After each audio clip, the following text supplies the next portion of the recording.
नमो नमः.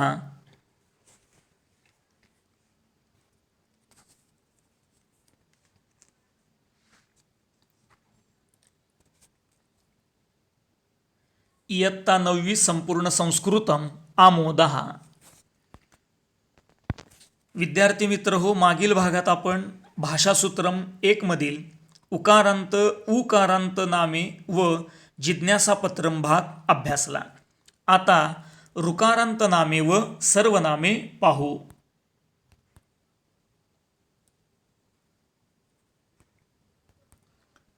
आता आपल्याला ऋकारांत पितृपुल्लिंगी, मातृ स्त्रीलिंगी यासारखे काही नाम अभ्यासायचे आहेत.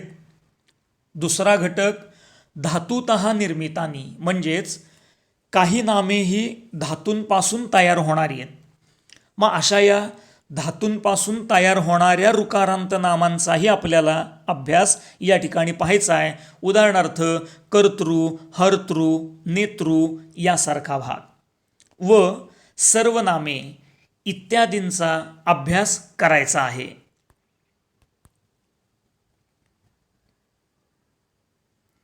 भाषासूत्रम ऋकारांत नामानी व सर्वनामे. विद्यार्थ्यांनो, आपल्या पुस्तकातील पान क्रमांक 23 उघडा. आता या पान नंबर 23 वरती आपल्याला ऋकारांत नामानी असा घटक दिलेला आहे. याच्यामध्ये 2 भाग आहेत, संबंधवाचकानी आणि धातुतः निर्मितानी. त्याच्यामध्ये पुल्लिंगम स्त्रीलिंगम अशा 2 तालिका दिलेल्या आहेत. मग पुल्लिंगामध्ये चालणारा पितृ, भ्रातृ, देवृ, जामातृ, तर स्त्रीलिंगामध्ये चालणारे मातृ, दुहितृ, यातृ, ननांद्रू यासारखे काही शब्द आपल्याला तिथे दिलेले आहेत. कंसामध्ये जे शब्द दिलेले आहेत ते त्याच शब्दाचे समानार्थक शब्द आहेत. धातुतः निर्मितानीमध्ये धातूंपासून तयार होणारे काही नामं दिलेली आहेत. कर्तृ, नेतृ, हर्तृ, श्रोतृ, योद्धृ, दातृ, वक्तृ, विधातृ, अभिनेतृ, बोद्धृ यासारखे. त्याचबरोबर काही नृ, तसेच सवितृ पुल्लिंगी शब्द आहे. स्वसृ हा स्त्रीलिंगी आहे. नप्तृ पुल्लिंगी यासारखे आणखीन काही ऋकारांत नामे आपल्याला दिलेली आहेत. त्यातील पहिले ऋकारांत नाम आपण पाहूयात, पितृ. शब्द कसा म्हणायचा तेही यातून तुम्हाला सांगतो. त्याप्रमाणे शब्द पुस्तकात पाहून दररोज म्हणत चला, त्याचा सराव सुरू ठेवा. पहिला शब्द आपण बघूयात, पितृ ऋकारांतम पुल्लिंगम नाम. पिता पितरौ पितरः प्रथमा, पितरम पितरौ पितॄन् द्वितीया, पित्रा पितृभ्यां पितृभिः तृतीया, पित्रे पितृभ्यां पितृभ्यः चतुर्थी, पितुः पितृभ्यां पितृभ्यः पंचमी, पितुः पित्रोः पितॄणां षष्ठी, पितरी पित्रोः पितृषु सप्तमी, हे पितर हे पितः हे पितरौ हे पितरः संबोधन. शेजारीच मातृ ऋकारांतम स्त्रीलिंगम नाम आपल्याला दिलेले आहे. आता हे दोन्ही शब्द सारखेच आहेत, फक्त एकच फरक याच्यामध्ये आहे, तो म्हणजे द्वितीया बहुवचनाचा. पितृ शब्दामध्ये पितृन आहे, तर मातृ शब्दामध्ये मातृः द्वितीया. हा एक बदल फक्त लक्षात घ्यायचा, बाकी संपूर्ण शब्द सारखाच चालताना तुम्हाला दिसेल. मातृ शब्द बघूयात.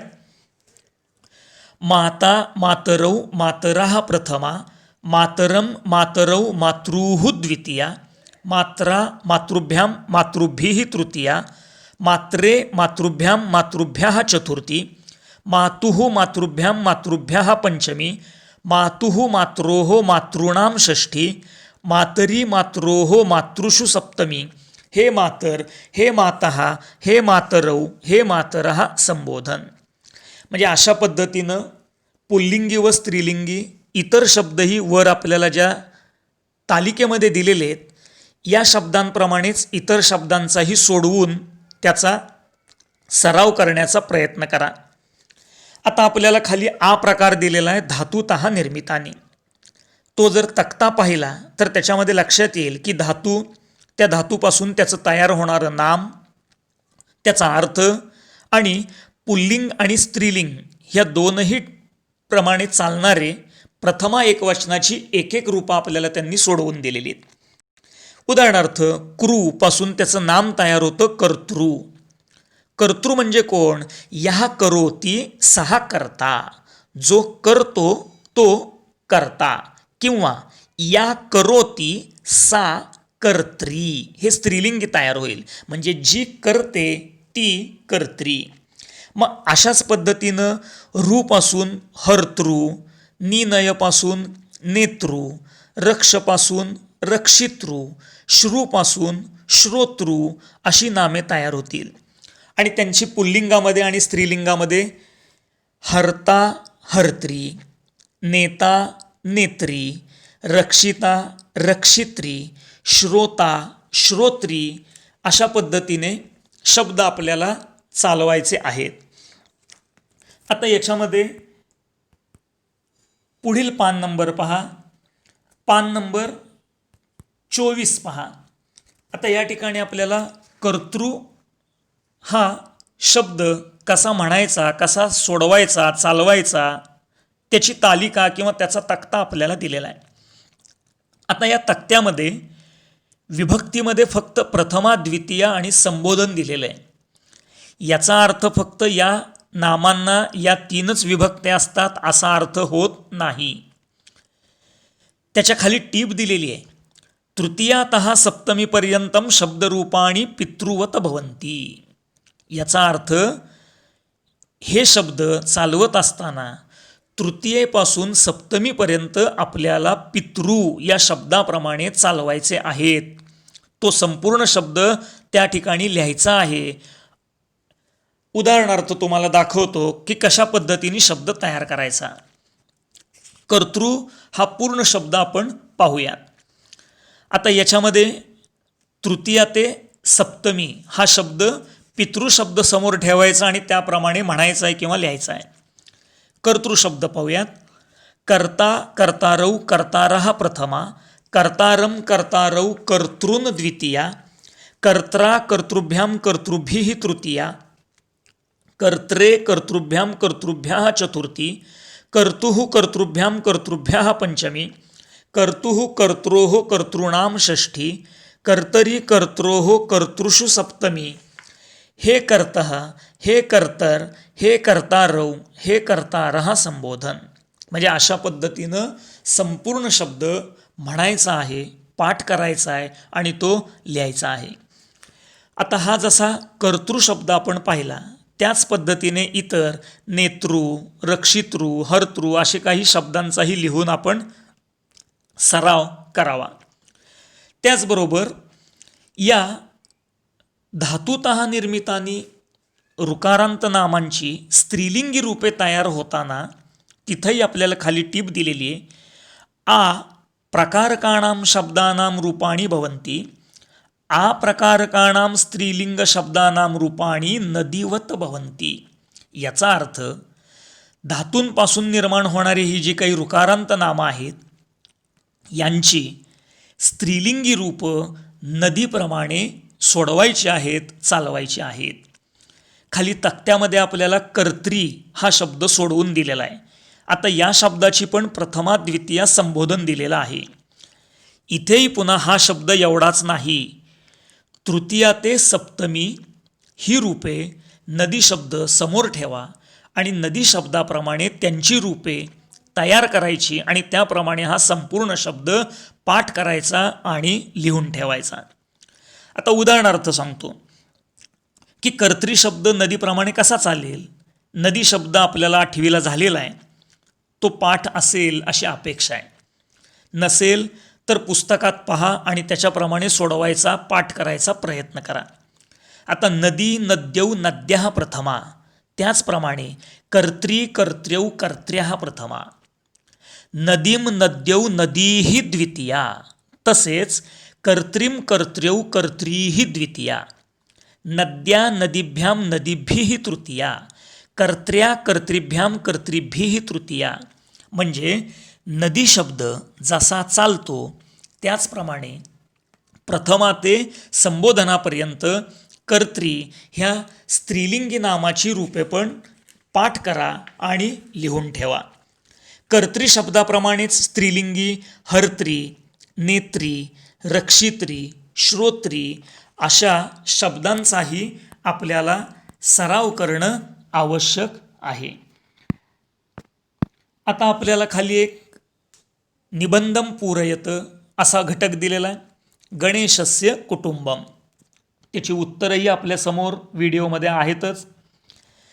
अशा या रिकाम्या जागा भरताना सुद्धा गेल्याही वेळेस सांगितलेलं होतं की वाक्याचा अर्थ समजून घ्यावा लागतो आणि त्याप्रमाणे त्या शब्दांची नेमकी विभक्ती कोणती वापरायची हे लक्षात घ्यायचं. वाक्य पाहूयात आता आपण. शंकरः गणेशस्य पिता, पार्वती गणेशस्य माता, कार्तिकेयः गणेशस्य भ्राता. आता चौथ्या वाक्यामध्ये मातृशब्दाची षष्ठी विभक्ती वापरली आहे, कारण मातृ हा शब्द पार्वत्याः या शब्दाला जोडलेला आहे. मग पार्वत्याः या शब्दाची षष्ठी विभक्ती आहे, म्हणून मातृ या शब्दाची पण आपल्याला षष्ठी विभक्तीच वापरली पाहिजे, मातुः. म्हणून आपलं उत्तर येईल मातुः पार्वत्याः आदेशम. आता एतौ हे जे सर्वनाम आहे ते एषः एतौ एते प्रथमा एतत् सर्वनाम वापरले, त्याचे प्रथमा द्विवचनाचं रूप आहे. मग एतौ या शब्दाचे प्रथमा द्विवचने म्हणून भ्रातृ हा शब्द त्याला जोडू नये, म्हणून त्याचंही आपल्याला प्रथमा द्विवचन वापरावं लागेल. म्हणून भ्रातरौ याप्रमाणे त्याचं रूप तयार करून आपल्याला वाक्य पूर्ण करावं लागेल. मातामहस्य हिमालयस्य एतौ आदर्शौ. आता एतौ आदर्शौ हे शब्दसुद्धा प्रथमा द्विवचनाचेच आहेत. नप्तृ शब्दाचं म्हणून तसंच रूप वापरायचं, नप्तारौ. म्हणजे अशा पद्धतीनं या रिकाम्या जागा ज्या आहेत त्या आपल्याला सोडवाव्या लागतील. आता पाहूयात आपण सर्वनामांनी. गेल्या वर्षी तुम्ही अस्मत् हे उत्तम पुरुषातले सर्वनाम तुम्ही अभ्यासले. युष्मत हे मध्यम पुरुषातले सर्वनाम तुम्ही गेल्या वर्षी अभ्यासले. तर यद, तत, किम, एतत ही सर्व प्रथम पुरुषातली सर्वनामे तुम्ही गेल्या वर्षी अभ्यासलेली आहेत. आता इयत्ता 9वी मध्ये आपल्याला प्रथम पुरुषामध्येच असलेली इदम आणि भवत ही 2 सर्वनामे अभ्यासायची आहेत.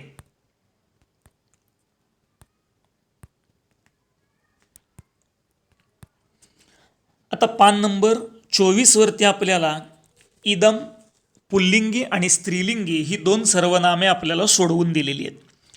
इदम या सर्वनामाचा अर्थ एतत् प्रमाणेच होतो, हा, ही, हे. त्यामुळे ती 2ही सर्वनामे समान अर्थाचीच आहेत, पण चालताना मात्र ती वेगवेगळी चालतात, म्हणून दोन्ही सर्वनामे पाठ असणं आवश्यक आहे.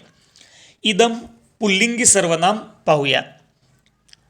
अयम, इमौ, इमे प्रथमा, इमम एनम, इमौ एनौ, इमान एनान द्वितीया, अनेन एनेन आभ्याम एभिः तृतीया, अस्मै आभ्याम एभ्यः चतुर्थी, अस्मात् आभ्याम एभ्यः पंचमी, अस्य अनयोः एनयोः एषां षष्ठी, अस्मिन् अनयोः एनयोः एषु सप्तमी.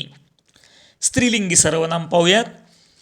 इयम, इमे, इमाः प्रथमा, इमाम एनाम, इमे एने, इमाः एनाः द्वितीया, अनया एनया आभ्याम आभिः तृतीया, अस्यै आभ्याम आभ्यः चतुर्थी, अस्याः आभ्याम आभ्यः पंचमी, अस्याः अनयोः एनयोः आसाम षष्ठी, अस्याम अनयोः एनयोः आसु सप्तमी.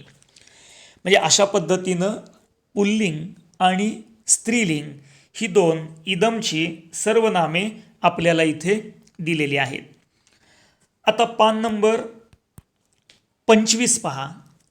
त्याच्यावरती आपल्याला इदम सर्वनाम नपुसकलिंगम असा भाग दिलेला आहे. आता इथंही तक्ता देताना फक्त प्रथम आणि द्वितीय विभक्तीच दिलेली आहे. खाली टीप दिली आहे, तृतीयातः सप्तमीपर्यंतानी रूपाणी पुल्लिंग सदृशाणी. याचा अर्थ तृतीया ते सप्तमीपर्यंतची इदम सर्वनामाची रूपं आपल्याला पुल्लिंगी इदम शब्दाप्रमाणे म्हणायचे आहेत. कसा शब्द म्हणायचा लिहायचा आहे लक्षात घ्या. इदम नपुसकलिंगम शब्द आपण बघूयात. इदम इमे इमानी प्रथमा, इदम एनत इमे एने इमानी एनानी द्वितीया, अनेन एनेन आभ्याम एभ्यः तृतीया, अस्मै आभ्याम एभ्यः चतुर्थी, अस्मात् आभ्याम एभ्यः पंचमी, अस्य अनयोः एनयोः एषां षष्ठी, अस्मिन् अनयोः एनयोः एषु सप्तमी. म्हणजे अशा पद्धतीनं इदम नपुसकलिंगी शब्द म्हणायचा आहे. आता आणखीन एक खाली सर्वनाम दिलेलं आहे भवत. आदरार्थकम सर्वनाम म्हणजे ज्येष्ठ व्यक्तींबद्दल मोठ्यांबद्दल आपल्याला आदर व्यक्त करण्यासाठी म्हणून या सर्वनामाचा वापर केलेला असतो. भवत या सर्वनामाचा अर्थ होतो आपण. मग तो पुल्लिंगामध्ये असेल किंवा स्त्रीलिंगामध्ये असेल. हे शब्द कसे म्हणायचे ते इथं आपण पाहूयात. भवत पुल्लिंगम. भवान भवन्तौ भवन्तः प्रथमा, भवन्तं भवन्तौ भवतः द्वितीया, भवता भवद्भ्यां भवद्भिः तृतीया, भवते भवद्भ्यां भवद्भ्यः चतुर्थी, भवतः भवद्भ्यां भवद्भ्यः पंचमी, भवतः भवतोः भवतां षष्ठी, भवति भवतोः भवत्सु सप्तमी. हे भवन, हे भवन्तौ, हे भवन्तः संबोधन. स्त्रीलिंगी शब्द बघूयात. आता भवत स्त्रीलिंगी शब्दसुद्धा चालवत असताना ईकारांत स्त्रीलिंगी नदी या शब्दाप्रमाणेच चालवावा लागतो. नदी शब्द माहीत असेल, पाठ असेल तर भवती शब्दसुद्धा लक्षात किंवा पाठ करायला सोपा वाटेल. भवत स्त्रीलिंगी शब्द पाहूयात. भवती भवत्यौ भवत्याः प्रथमा, भवतीं भवत्यौ भवतीः द्वितीया, भवत्या भवतीभ्यां भवतीभिः तृतीया, भवत्यै भवतीभ्यां भवतीभ्यः चतुर्थी, भवत्याः भवतीभ्यां भवतीभ्यः पंचमी, भवत्याः भवत्योः भवतीनां षष्ठी, भवत्यां भवत्योः भवतीषु सप्तमी. हे भवती, हे भवत्यौ, हे भवत्याः संबोधन. नदी शब्दाप्रमाणेच हा स्त्रीलिंगी शब्द चालवावा लागतो. आता विद्यार्थ्यांनो, या दोन सर्वनामांमध्ये एक फरक तुमच्या लक्षात आला असेल की इदम या सर्वनामाला संबोधन कुठेही नाही, पण भवत या सर्वनामाला मात्र संबोधन दिलेलं आहे. असं का? त्याचं कारण इदम हे फक्त सर्वनाम आहे, तर भवत हे सर्वनाम म्हणून पण वापरतात आणि त्याचबरोबर ते आदरार्थी विशेषण म्हणूनही वापरले जाते. आणि ते विशेषण म्हणून वापरतात म्हणूनच त्याला संबोधन हे असते. हा फरक सर्वनाम आणि विशेषणामधला लक्षात घ्या की विद्यार्थ्यांनो, आता या ठिकाणी आपण भाषासूत्र हा एकचा भाग पाहिला. ऋकारांत, नामे आणि इदम भवत सारखी सर्वनामे आपण पाहिली. शब्द कसे म्हणायचे हेही यातून सांगितलेले आहे. याप्रमाणे शब्द दररोज म्हणत चला. आपल्या वहीमध्ये असे शब्द आणि याप्रमाणे चालणाऱ्या इतर शब्दांचा सराव करा, तेही लिहून ठेवा आणि त्याचं दैनंदिन दररोज पाठांतर सुरू ठेवा.